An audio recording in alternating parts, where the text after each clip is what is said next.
Morning everyone. All right, now I've got a transporter ECU that got posted in from a customer in New South Wales for a bit of bench tuning work. Now this thing come in and this is just a quick conversation about some things that we run into with tuning protection. So it's a 2015 Volkswagen ECU. The vehicle's new to the customer, so the customer doesn't have any history of it, and it's in for me to do some work on.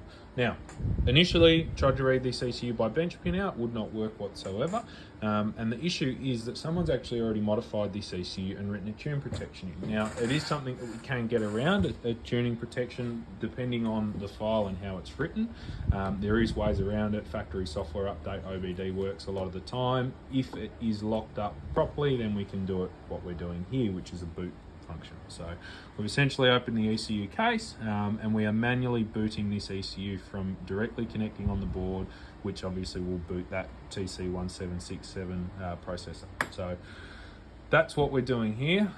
Once I get a full file out of this, which I'm doing right now, I'll be able to get rid of the tune protection of the person's initial file. The tune file in there is horrendous anyway. It's obviously real mild. Customer had no idea, and it's in for me to sort other stuff on it anyway. But if you are getting your vehicle tuned, it's always worth asking the question from the remapper if they do put a tune protection on the ECU.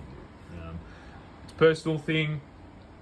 You know, depending on the file, the job, who you're selling it to, etc., you pick and choose if that's something you want to do. It's not something we see a whole lot, but we do get a fair few ECUs posted in from other workshops, other tuners, to remove tune locks on them, so they can work with the ECU as per normal in OBD. So it's a good example of the way that we get around reading them, and then we can remove it in the CAL file, put it back in, and it should be sorted.